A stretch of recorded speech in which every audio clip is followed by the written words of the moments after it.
जाता है जिसे सिग्नल फॉर हेल्प कहा जाता है। वो अपने हाथ से कुछ इस तरह का जेस्चर बना रही होती है। अंतरराष्ट्रीय रूप में इस हैंड जेस्चर को हेल्प जेस्चर के रूप में ट्रीट किया जाता है। यदि कोई व्यक्ति हेल्प मांग रहा होता है तो उसे इस तरीके से रिप्रेजेंट किया जाता है और इस रिप्रेजेंटेशन को ही देखते हुए पूरा की पूरा मीडिया अंतरराष्ट्रीय स्तर पर प्रेशर क्रिएट करने में जुड़ गया। अंतरराष्ट्रीय स्तर पर यह बात डोनाल्ड ट्रंप तक पहुंचती है। ट्रंप को यह बताया जाता है कि ऑस्ट्रेलिया से अब टीम रवाना होकर ईरान जाएगी। ऑस्ट्रेलिया सरकार उन्हें वापस भेज रही है। स्वाभाविक है कि खेलने आए थे, वापस जाइए। ट्रंप इस बीच में इंटरवीन करते हैं और कहते हैं कि भाई अगर आपने इन महिलाओं को वापस भेज दिया तो इन महिलाओं के साथ बहुत ही गलत ह्यूमैनिटेरियन बिहेवियर होगा। अगर कोई महिला रुकना चाहती है तो ऑस्ट्रेलिया सरकार शरण दे और अगर आप नहीं दे सकते तो मैं इन्हें अमेरिका बुला लूंगा। इस बीच में ऑस्ट्रेलिया सरकार भी अपनी कार्रवाई शुरू कर चुकी थी और उन्होंने जो महिलाएं रुकना चाहती हैं उनके लिए प्रयास करने शुरू कर दिए थे। ये डोनाल्ड ट्रंप का ट्वीट है कि ऑस्ट्रेलिया अगर इन महिलाओं को वापस भेज देता है तो एक टेरिबल ह्यूमैनिटेरियन मिस्टेक वो करेगा और इस तरह से एक पूरा पूरा माहौल कल ही कल के अंदर इंटरनेशनली तैयार हो जाता है कि महिला जो रुकना चाहे उन्हें शरण दे दी जाए, अन्यथा उनके देश में उनके साथ बहुत बुरा होगा। ऐसे में ऑस्ट्रेलिया सरकार 5 ईरानियन लड़कियों को जो फुटबॉल खिलाड़ी हैं उन्हें अपने यहां शरण दे देते हैं। हिजाब और बुर्के के खिलाफ जंग लड़ रही इन महिलाओं को ऑस्ट्रेलिया के गृह मंत्री टॉनी बर्क ने ऑस्ट्रेलिया के अंदर रहने की इजाजत दे दी और इन्हें पूरी तरह से शरण देने का अनाउंसमेंट किया। ये टॉनी बर्क है और इनका ये आज का सुबह का ट्वीट है जिसमें इन्होंने कहा कि पिछली रात हमने 5 महिला खिलाड़ियों को अपने यहां रुकने का और वेलकम करने का आज संदेश दे दिया है। ये ऑस्ट्रेलिया के गृह मंत्री हैं और इनके साथ में ये महिला खिलाड़ी हैं जो फिलहाल मुक्त हैं, अपने आप को हिजाब से फ्री और बुर्के से फ्री दिखाते हुए ये सिंबॉलिक है कि हम महिलाओं के खुलेपन की वकालत करती हैं।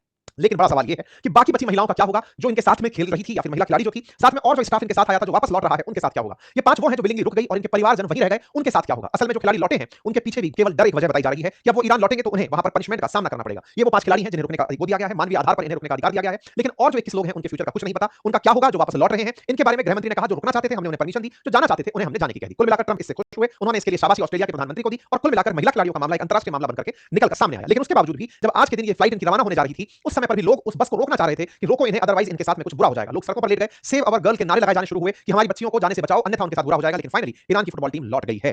देखना होगा ईरान सरकार उनके साथ क्या करती है, क्या कोई उनके साथ एक स्टैंडर्ड सेट करती है या उन्हें माफ करके दुनिया में मानव अधिकार की एक नई मिसाल कायम करती है। जो भी हो लेकिन देखना होगा। लेकिन इस बीच में जिस तरह से पश्चिम एशिया के हालात हैं उसे देखते हुए क्या फीफा वर्ल्ड कप रुक पाएगा? क्योंकि फीफा वर्ल्ड कप में ऑस्ट्रेलिया, कनाडा और मेक्सिको तीनों इन्वॉल्व हैं। होने वाले भविष्य के टूर्नामेंट में अभी मिडिल ईस्ट के बहुत से देश पर पार्टिसिपेट भी कर पाएंगे या नहीं, बड़ा सवाल बना हुआ है। जहां तक बात हो युद्ध के अपडेट की तो युद्ध अपने 10वें दिन में एंट्री 11वें दिन में एंट्री कर चुका है। 1255 लोगों के मारे जाने की खबर मीडिया में आ चुकी है। ट्रंप को जहाज डुबोने में मजा आ रहा है, वो अपनी तरफ से अपडेट दे रहे हैं। दूसरी तरफ स्ट्रेट ऑफ हॉर्मुज से निकलने वाले जहाजों को लेकर अलग-अलग बयान दिए जा रहे हैं। जहां एक और ईरान के कुछ ऑफिशियल्स कह रहे हैं कि यदि मिडिल ईस्ट के देश अपने यहां से अमेरिकी राजदूतों को निकाल दें तो हम उनका तेल जाने देंगे या फिर हमको आप कुछ चालान देकर जाएं, कुछ रकम देकर जाएं और फिर आप रोड क्रॉस करें, मतलब स्ट्रेट ऑफ हॉर्मुज क्रॉस करें। स्थितियां थोड़ी अलग तरह से चल रही हैं। देखना होगा फ्यूचर क्या होता है। बाकी आप सभी इस विषय पर क्या सोचते हैं, अपनी राय जरूर रखें।